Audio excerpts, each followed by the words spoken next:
It should be going live now.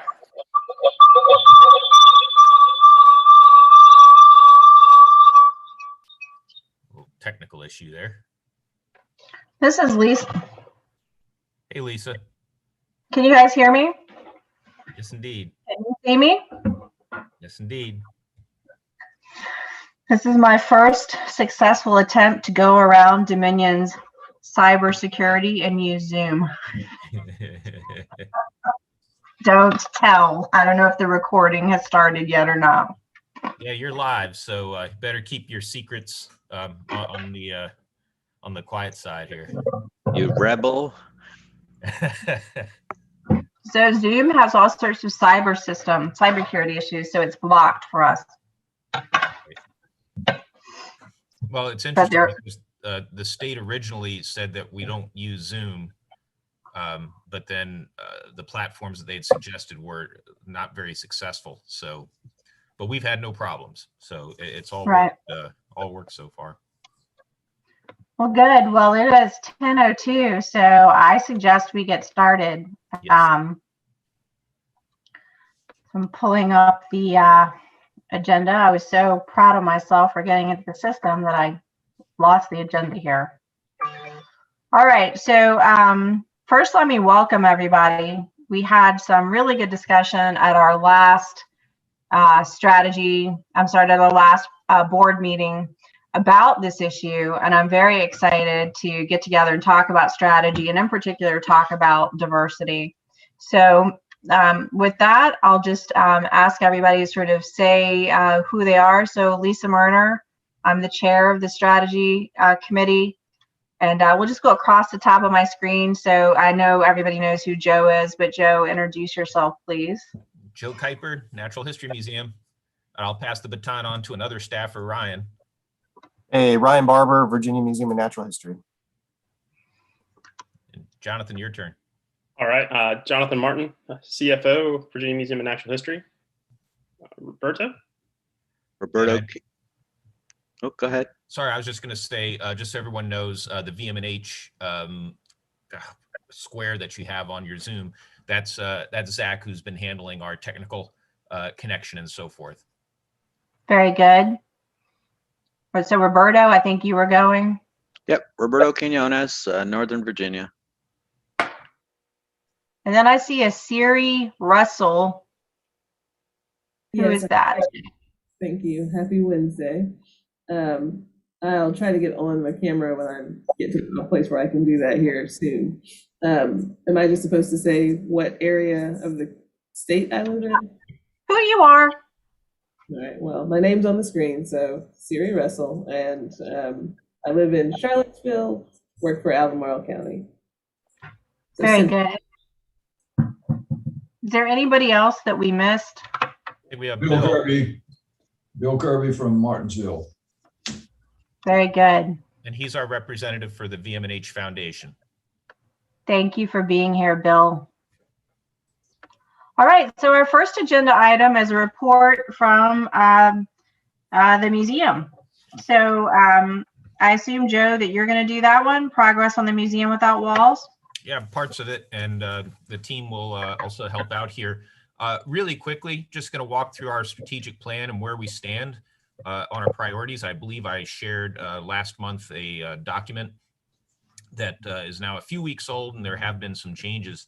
To start with, if we just walk through our strategic planning document, we talked about research centers to identify good collaborations and ways to market our research and collections better. We've decided that, well, we've made some decisions on what we call these different research centers. We're actually going to kind of slow down a little bit in terms of where these things go, simply because while we have a couple of veteran curators working across the way at the museum, we have an assistant curator of paleontology who's less than 2 years on the job, an assistant curator of archaeology who's less than 1 year on the job, a staff archaeologist with less than 1 year, and we also have an open search for a curator beginning later this year. So because we have all this new talent coming in, we just felt it was best to allow folks to kind of get settled and have input and so forth. I'll just walk through some of these other points, and if we have questions about specific points on the strategic plan, we can discuss those. The Gene S. Adams Education Pavilion. Jonathan, can you throw in some state language there so we know where we stand? Absolutely. We're in the final stages of the working drawings, which is right before you go out for bid for construction. There is one more contract that we need to sign for the architect to move forward on the fire and lighting. So we need to make sure we know what lumens we want hitting the ground, and after that we should be able to hit the ground running.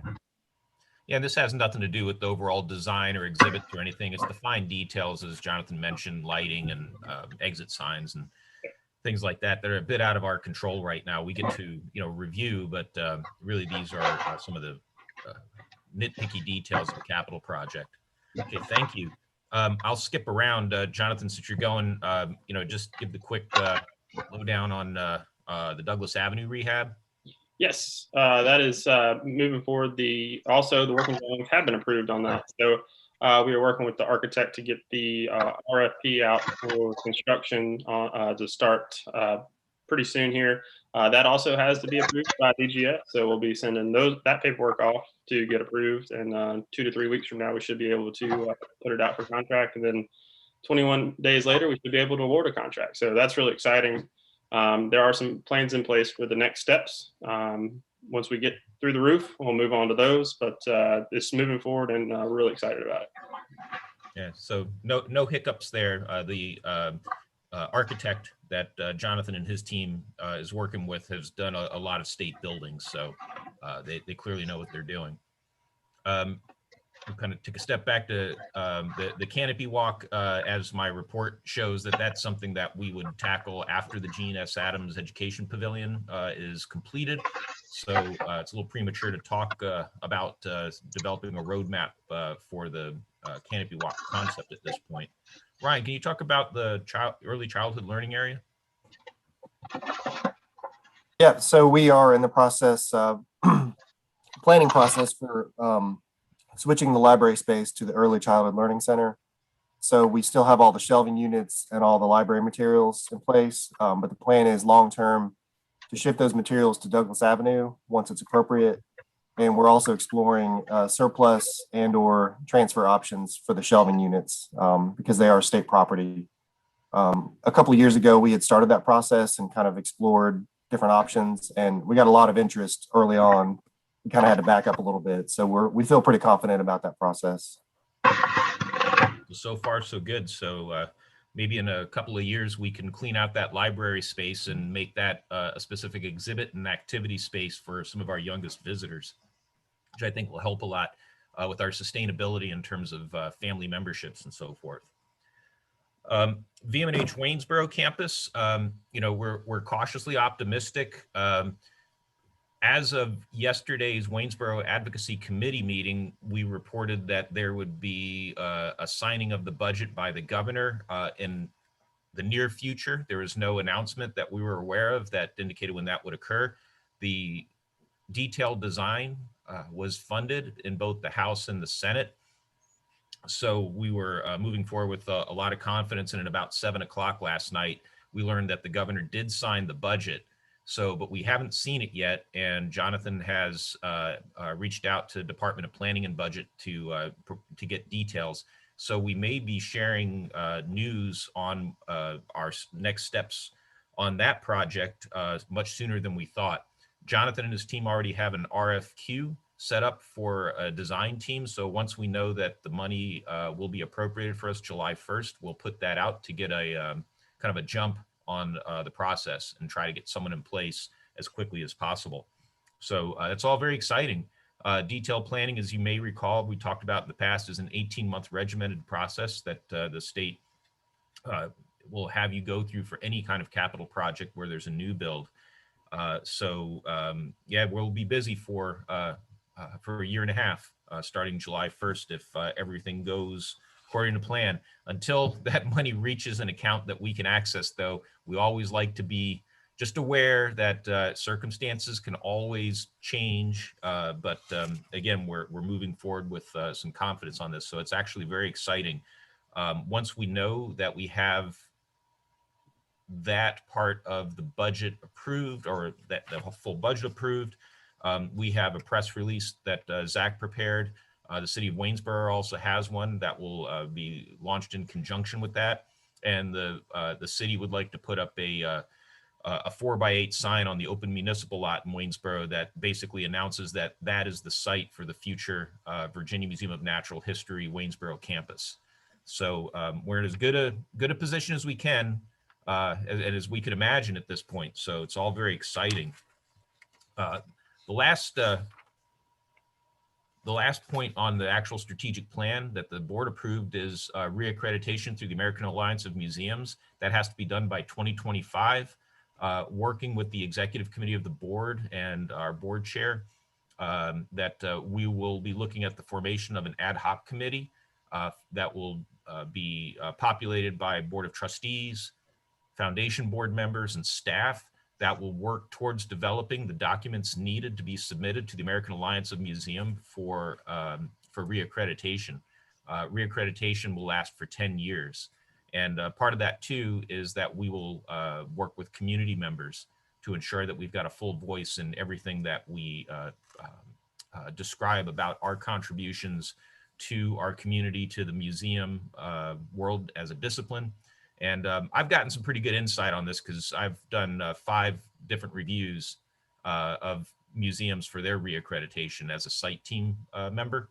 So I'm pretty confident that we're in good shape, especially if you read our last reaccreditation approval, which was quite glowing, but the areas of concern that were brought up, the staff have addressed very nicely.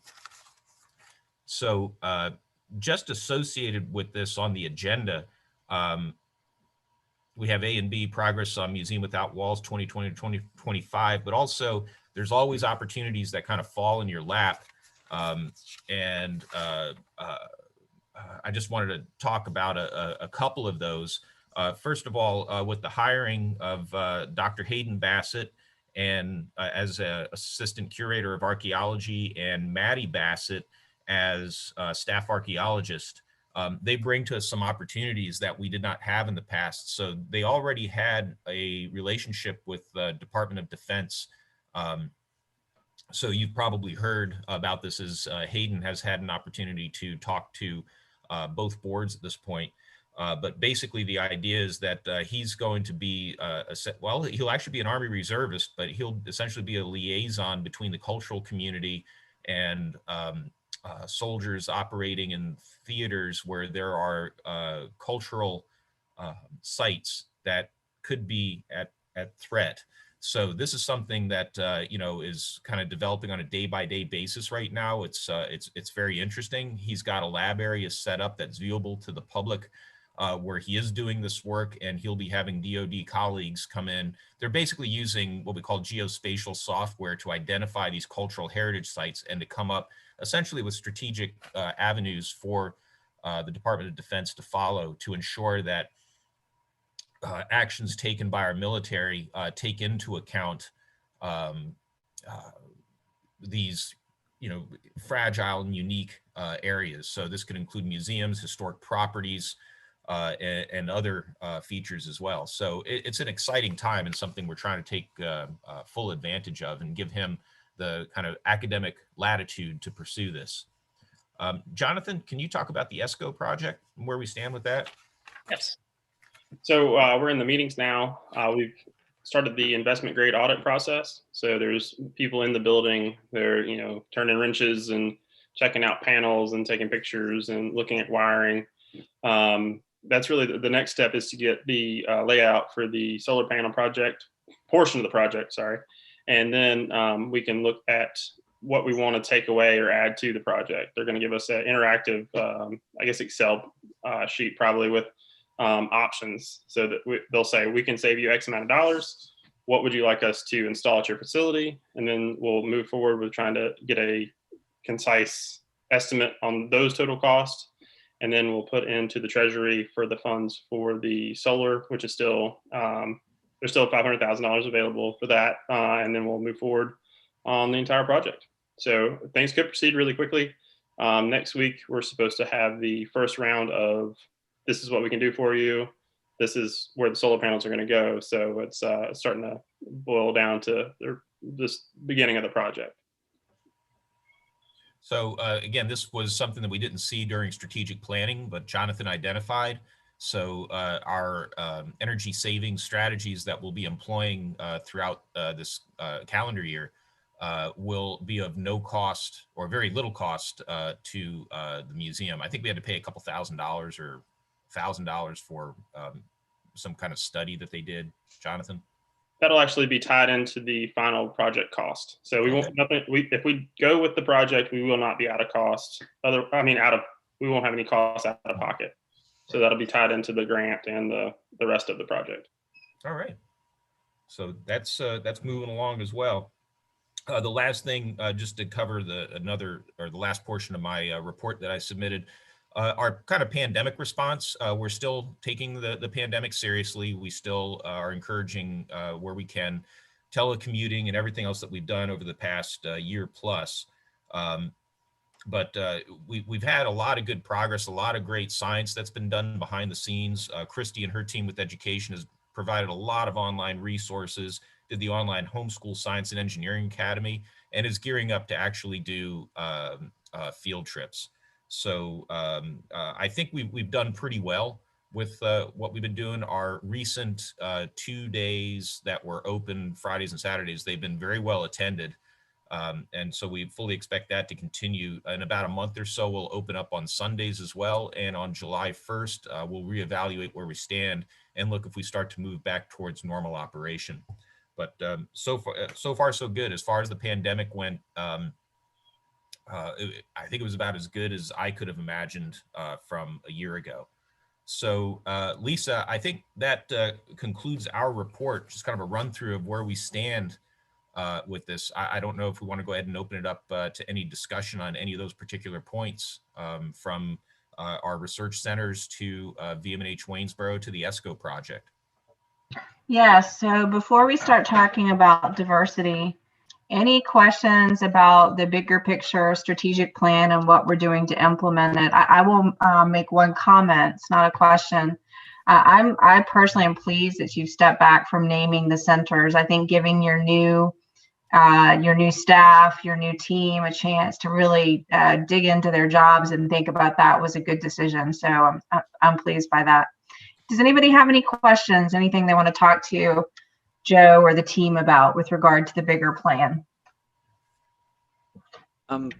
Just 2 or 3 different points hit me at the same time, because we were talking about solar panels, and then we had just talked about roofs and redoing roofs and creating new facilities. So I'm putting all that together. I'm wondering if the things that aren't done yet, would it be good for us to look at future solar needs or wants before we've built stuff and then have to retrofit, as opposed to thinking about it now? I just don't know if that's been in the discussion mix at all, but if we're doing it in one place, I'm wondering, will we be having the same discussion about another place down the line?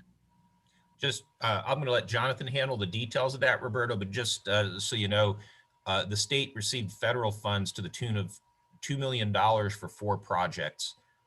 So the money that we're tapping right now for the Starling Avenue facility, everything from internal operations like LEDs and so forth to the solar project will be done with those funds. So I'm not sure that we'll be eligible immediately, say if we wanted to tackle similar kinds of considerations, solar considerations with Douglas Avenue. Jonathan? Yes, so part of the Douglas Avenue roof project, the architect on that case, we had to write a justification letter to use thicker roofing materials so that in the future we could have a free floating solar panel system on there, so that we had to justify the cost on those. Mike Coppola agreed that was okay, and then we're going to move forward with the structure in place. If we have the funds eventually to put solar on that roof as well, we can. And the new building in Waynesboro has to be LEED silver or a state equivalent. And then any updates or renovations we do to Douglas Avenue has to also meet that standard.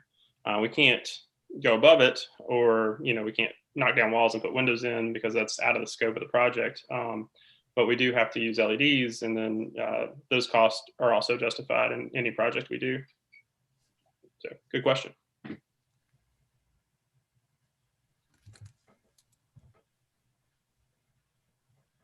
Any other points of discussion on Museum Without Walls 2015, 2020, or some of the opportunities that have kind of fallen our way?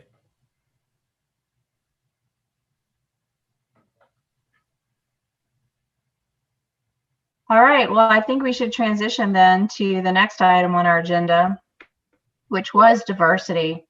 And I think that before we open up the floor for discussion of sort of new and additional things we should be doing, I think we should hear from Joe and the team about what we are already doing. And I think there's a exciting sort of news we'll be able to present, Joe, on some funding we've gotten to make some of our signage bilingual or multilingual. So I'll turn it over to you to get things started.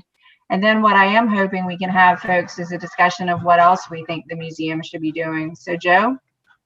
Yeah, so we've got an exhibit upcoming, the flight exhibit, and we've gotten some corporate and grant support for that, as well as some local partnerships and so forth. I believe, Ryan, please correct me if I'm wrong, but that's going to open in December or January, or maybe we take down the CATS exhibit in December and open the flight exhibit in January. So the current CATS exhibit will be open through November 2021, and then we'll have about a month and a half time period for takedown and setup, and the new exhibit will open January 2022. Correct. So we'll be using some of those funds to take our first stab at creating a bilingual exhibit. So Lisa, thank you for sending those text panels from, I think that was the Denver Museum of Natural History. So along the way, we'll probably also explore other possibilities, such as, we're still working on the flight exhibit, but it's very frequent, as you might remember, that we use interactive, say, iPads and so forth within the galleries. It could also be possible that we, utilize some Spanish components of that as well. So this is going to be new for us, and it's something that I think will help us. As you've heard me mention before, we do have it's not a large Hispanic population, but it is one that's definitely growing over time. So I think this is a good time to expand our availability, so to speak. So yeah.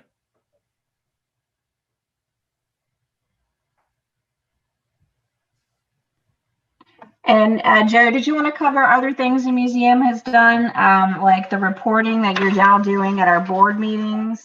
Yeah, we started to try to break down some of the data that we're obtaining. So if you go back to the mid-2000s, I don't think the museum really kept a lot of information whatsoever. In fact, for someone who's been around like Ryan, I've been told that back in the day, you used to just sort of estimate how many people would come through. So that was about it, So we're doing a lot better these days, obviously. So we did include within the advancement report some of the further details on our visitation and so forth, and where people come from. However, we also had some discussion that that could probably be broken down farther. So Ryan, can you provide a few details regarding the data that we're collecting and some of the ideas we talked about presentation in the future? Sure. So yeah, we're trying to dig deeper to both report where we're at and where we want to be and why we want to be there. So we're digging more into social media stats as available, also our physical visitors, and also membership. So we're doing some surveys to our current members to identify overall experience, what they want to see, and also capture more who our members are. So that's kind of where we're at now. We're also working with former board member Sammy Red. He's working on his doctorate through Vanderbilt University. So we recently partnered to do both a membership survey to VMNH members, but also one for the general public via social media. And they're helping us revise our survey, our outreach, and sort of capture new data. So it's going to be a benefit both for them, but also for VMNH. So we're in the process now of revising our current survey materials to better capture what we want. All right, thank you. Yeah, that was an interesting, bit of coincidence. Sammy was a community member here and spent 2 years as board chair plus 10 years overall on the board of trustees. Took a job in Boston, and in the meantime began work on a doctorate at Vanderbilt. And so as part of a capstone project, he and a partner who's also at the same kind of point of progress within the doctoral program, have to do a capstone project. And so this has led to some pretty good discussion, and it's great to have that outside perspective. So we're once they are finished with the project, when we agreed, we had to sign an agreement that we would participate, provide information and so forth, but we're under no obligation to enact any suggestions or recommendations provided through the project. So, but I look forward to sharing that with the Strategic Planning Committee when they're done. I'm not sure their timeline offhand. I believe it's end of this year, but just from my experience with doctoral programs, who knows really? But that's what they're hoping for right now. So that might be something that we were able to take advantage of. So, and I'm sorry. Joe, Yes. I'm sorry, this is Lisa. One question. I didn't quite catch the beginning of that. They're going to help you do work on the diversity of your visitors. Is that what they're doing? I didn't quite understand what the overall task was they're doing. Yeah, okay. So the question was, are we being effective in serving our community? And part of that is identifying, well, what does that really mean? Are we being effective? Are we being successful? So part of it is defining success as a community servant. And that also boils down to defining who are the communities that we serve. So what they've done is they've interviewed our board chair and our foundation president. They've identified, they've interviewed members of the leadership team, myself, and then as Ryan had pointed out, that they have done surveys of members and visitors in an attempt to find out what the community expects from us as a natural history museum, and what we can do to better serve them.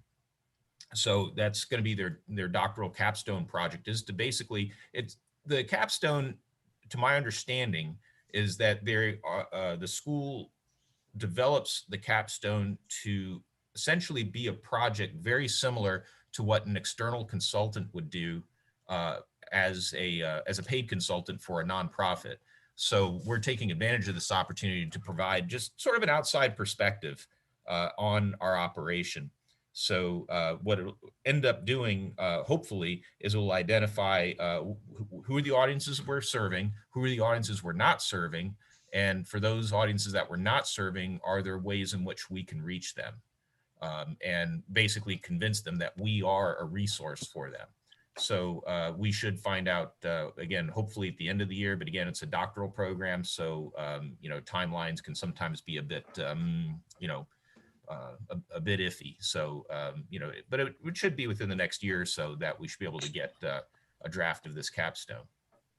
Okay, so it's not specifically focused on diversity, but you think you'll get diversity information and action-oriented items coming from it. Is that right? It's definitely included in that. And I like your term action items. That's what it's supposed to do. And again, while we signed an agreement that we would cooperate with the students to provide the information about the institution and who we serve, the recommendations that are provided within the capstone, we're under no obligation to use them. But these are some pretty sharp people, so I wouldn't be surprised if we get some really good nuggets out of this.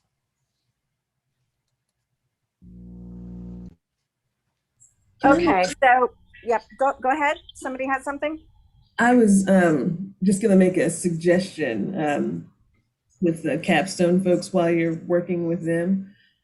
I know that I'm hearing us use the diversity word a lot. And I think I would probably invite us to consider sort of what is it that we actually mean by that?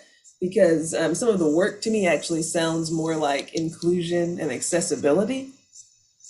And so so I would also, like, when you're dealing with the capstone folks, I would sort of invite folks to consider that sort of angle as well. we have frequent discussions with them. I'd be glad to bring that up, and I would love to hear their perspectives on that. And yeah, so we'll report back at the next committee meeting where that leads to.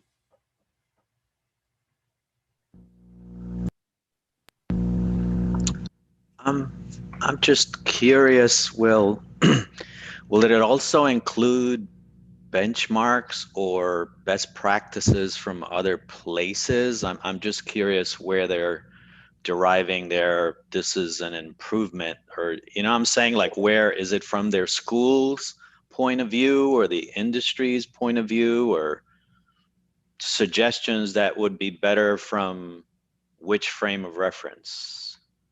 If you Yeah, Ryan? Oh, yeah. So that's a good question, Roberto. They are using a lot of national data. So they're using stats and benchmarks from the American Alliance of Museums and also Virginia Association of Museums. So we've shared some of that, and they've provided some as well. But that's kind of where we're at now, sort of looking at national benchmarks versus, at this point anyway, not very specifically compared to other institutions. But that's not to say we can't go that route. Yeah, I just find it helpful at times to, when you're trying to get people on board, to have a real live example where the blah blah museum did this and it improved whatever, or this other cultural center did that and increased their membership by blah blah blah. It puts meat and bones on a concept. Yeah, last summer, Roberto, I'm drawing on an old memory here, but I'm pretty sure I either read it was either a prospectus or proposal, which included a literature review. And let me dig back through that. That might be addressed in there. And if so, I'd be happy to share that with you.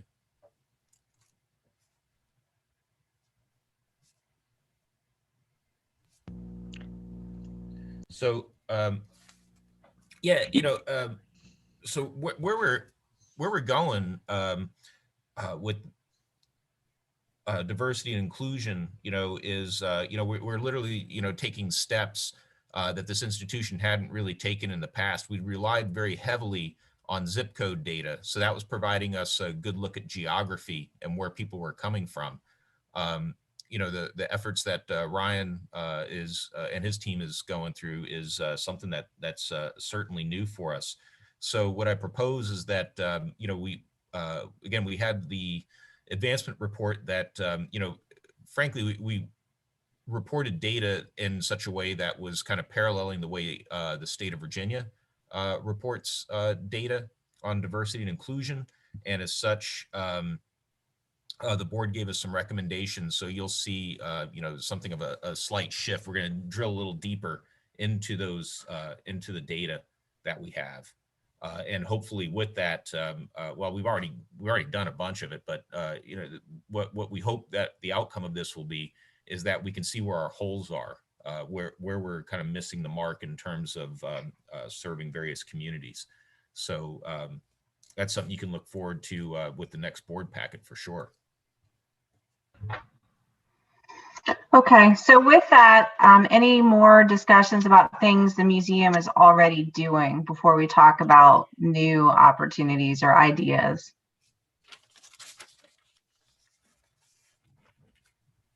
Okay, well, I would just like to start off by saying I was at the Denver Museum of Natural History, which doesn't go by that name. I think it has a little bit of a different name, but it's Denver's version of our museum. And I think Joe got frustrated with me because I sent him in rapid succession like 16 different ideas. But some of the things that they're doing to be more inclusive include, books in their bookstore about African Americans in science, Native Americans in science, etc. So bilingual signage, not just for one display, and not just for the overall banner display, but down in the cases. So I don't know if you ever look at the cases in our museum, but down in the cases, we've got labels for specimens. Those labels for specimens were all in English and in Spanish.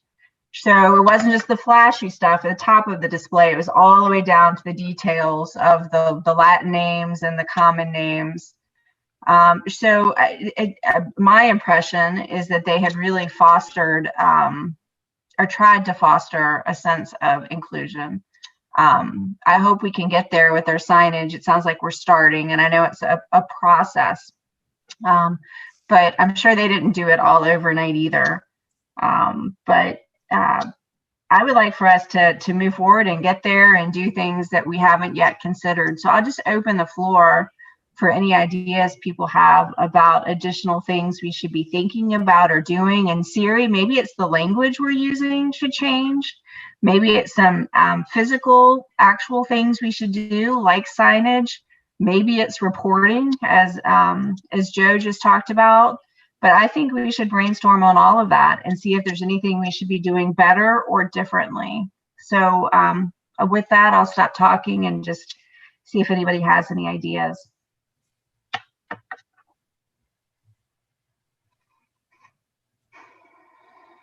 One thing that might be kind of low hanging fruit is social media.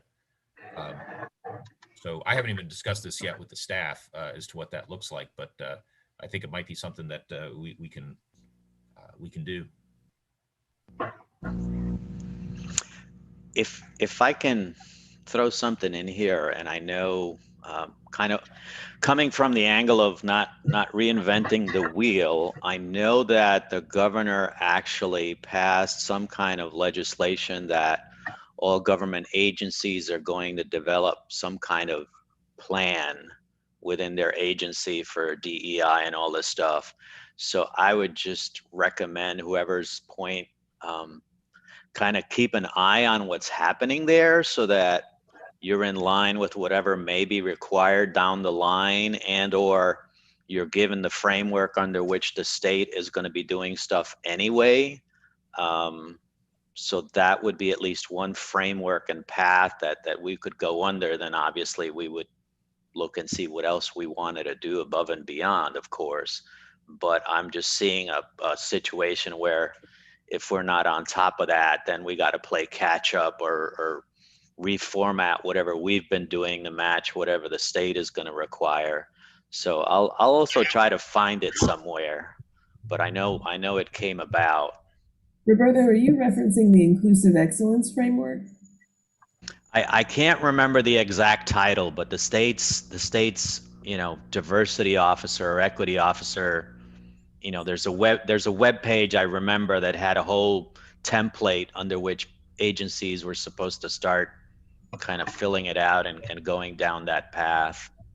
Yeah, I thought that I had heard that the state was, that Dr. Underwood's office was going to be rolling out the Inclusive Excellence Framework. And I think you made a great point in bringing that up, because I do think that having a framework to be using so that we're not, just sort of doing a bunch of things and potentially a bunch of good things, right? But still a bunch of things that aren't necessarily connected and strategic and integrated in the way that might make them especially impactful and sustainable. The Inclusive Excellence Framework, it is, just a framework. You definitely have to, apply it in your particular institution, but it is also, I think, specific enough and helpful enough that it would be relatively easy for us to apply here. And perhaps what we could do is maybe, I'd be happy to, to share the framework with this group and to talk through that together, if that would be helpful for folks. I think it would be, Siri. I sat in on the initial conference call with agency heads on that, and what kind of came out of that was that we weren't given a deadline. I mean, that was something that was discussed, and they just wouldn't provide one. So it's a little open-ended right now, but they are encouraging agencies to begin work on that now. So I've shared that framework with our HR officer. Also, Department of Conservation and Recreation, which used to be a sister agency with us when we were back in Natural Resources, they've already, they were kind of like a model agency in which I guess the state worked with them to develop sort of the first framework. So I've shared that with the team as well. But if you have further information on that series, please, if you want to send that to me, and then I'll share it with this group and others who are absent today, or I'll even share it with the full board. Yeah, that's something that's going to be worked on over probably the next 6 to 8 months is what I'm envisioning. Yeah, and I think it would be very helpful for the board too, because I do think that part of the work for us as a board is not just the action identification, but also the shared vision of what that means, what that looks like in practice. I think it's one thing to sort of value broadly diversity, equity, and inclusion, but what does it look like to operationalize that for us? And do we have a sort of a shared vision of what that means, and not like what I think and what Roberto thinks and what Lisa thinks in, a variety of ways. So I think that would be a helpful conversation to have as well. Great. Yeah, and that gets us to the common language and definitions point that you made before, so that we're all understanding when someone says X, we all are on the same definition of X. Mm-hmm.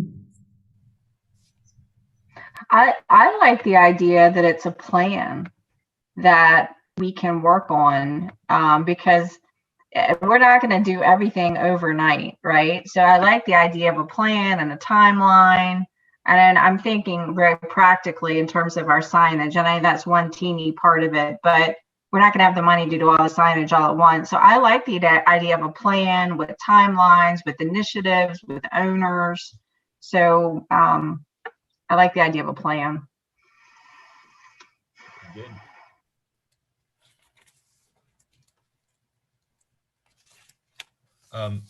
I will bring up, as it was a note on the agenda, basically I think a lot of, not all, but a lot of what we're talking about now is strategies to engage a broader audience. But there's also the staff and board considerations. Since we have 3 board members here plus a foundation board member, I'll just bring up very quickly the idea of how the nomination process works. Normally, I'll communicate with the Office of Appointments and basically just remind them that we have term expirations or whatever the case may be, and that we'll need new board members. So that's what happened recently. We were short 2 board members. And so I worked with the Office of Appointments, and then I had discussions with the executive committee, and then on their behalf, I communicated what kind of museum needs we had, whether it was discipline or certain kinds of connections, experience, whatever the case may be. And Roberto, I think it was part of that a couple of 3 years ago that got you on our board, because I remember telling them that one thing that might help us is someone who has connections with the Hispanic community. And I do remember Office of Appointments said, I think we have just the person. So that's how we got you in trouble with us, so to speak. But we do have, I'm bringing this up because we do have a point that if we get ideas of the types of people, the kinds of backgrounds that can funnel through the executive committee and to the Office of Appointments, so they can hopefully find people that suit our needs. And just my experience over the last decade or so is that they do seem to take it pretty seriously. We've occasionally gotten some people whose backgrounds didn't really match anything that we necessarily discussed, for whatever reason. But at the same time, too, I think very frequently they've gone in the direction that we've asked for. So we can use that interaction as a way to, over time, over years, shape the board to meet the museum's needs in terms of skills, backgrounds, and connections. Yeah, I'll tell you the other side of that dynamic was conversations at the Virginia Latino Advisory Board, which there are various, and I'll bring that a different point up there, but commenting on the fact that a lot of the key appointments within the government don't always go to a diverse population, and in particular cultural and scientific communities that needed representation to draw STEM people needed to get addressed. So that your dynamic coming from your side and the other side coming to that same office from the community, so to speak, overlapped into okay, you complained about it, so what are you going to do about it? But in the same token of looking for those folks, and I don't know how fluent they may be, but there is an Asian advisory board, there's a Latino, there's a Black, there's an LGBT, there's various state advisory boards that candidates could be tried to be recruited from, or at least tell those boards, hey, we need someone of this nature, can you help us recruit? Because I'll say, as a board member, I think it's also partially our responsibility to help recruit some of these folks and note the whatever holes we're trying to fill, because the governor's office is trying to fill thousands of positions, and they may not know who to look for. And I would think if we're fluent within our space, we should know some good suspects to suggest to them. My 2 cents. I would have to refresh my memory on the mission of the nominating committee. The nominating committee of the board, of course, is charged with finding officers and developing a slate and helping the board chair run the elections for officers each year. I don't recall, and my board book is not here in this office right now. I'll have to refresh my memory to see if that's something that the nominating committee can be sort of a flow of information from staff to the full board, or full board to the staff, or full board to these different nominating committees. So that might be something we explore for the next meeting. Yeah, I doubt from the top of my head.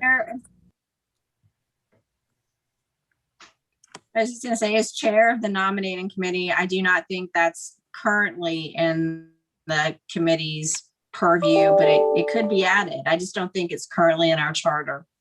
I'll bring I that don't up think with so Tom. either. I communicated with him in advance that be sharing minutes, but we could talk to him. And of course, his tenure is in the final months, so it might be his successor that will address that. But there could be another avenue as well. Maybe that's one of the tasks of the executive committee. I don't know. So we can certainly bring that up for discussion at future committee meetings. What is a bigger realm, though, would be the foundation, because as a separate C3, and as a way larger board, I don't know if in the past that has been a pipeline from people from that board coming to this board. More the other way around. Sorry? More the other way around. When a trustee finishes their tenure, the foundation on a fairly regular basis asks if they would like to serve. There might be 2 right now, former board members on the foundation board, Gene Smith and Leanne Binger. Gene, he's active on the Waynesboro Advisory Committee, and Leanne was a really good board member when she was on the, she's still a really good board member on the foundation, but when she was on the trustees, she was the head of advancement for, oh goodness, help me out here, the university, I'm sorry, Richard Bland College. So anyway, so yeah, we do have a bit of a history of that. I sit on the board, on the nominating committee for the foundation. And I can't speak to what the mission is with respect to diversity. I don't know that we have one, but I am heartened to see that when the nominating committee for the foundation meets, they pay real close attention for the need to cut across disciplines, potential contributors, ethnicity, and I think, and I may I may be patting ourselves on the back too much, but I think we've done a pretty good job of that thus far. And of course, we can always improve on that, but it is something that is very much in our headlights. And I'll add to that what should I say? The primary role of the foundation board is to develop relationships and to fundraise in support of the museum's mission. But that relationship building has led to new funding opportunities as well. So I would encourage, just from my perspective, the flow of information about potential people who may want to serve on the VMH Foundation board. I mean, again, as Roberta pointed out, it's a much larger board, and openings are available a little more frequently than on the Board of Trustees, but it's still a great way that somebody with a background that is different than what is currently on either board be a way for them to participate, help generate new relationships, and lead to further success at the museum. So thank you, Bill.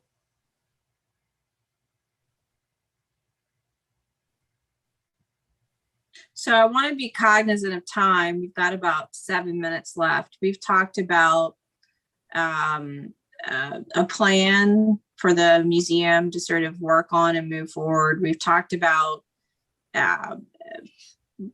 being strategic about people coming onto the board and the foundation.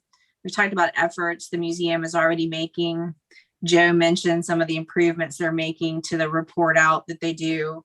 We talked about the study that the students, doctoral students, are doing and how that might be helpful. Is there anything else that we should talk about on this topic, or given that we've only got a few minutes left, any other topic that anybody wants to bring up that the strategy committee should be thinking about? We are the committee that's supposed to think forward, right? Think about where we're headed, be strategic. Is there anything else that we should talk about, or that you think we should talk about in an upcoming meeting?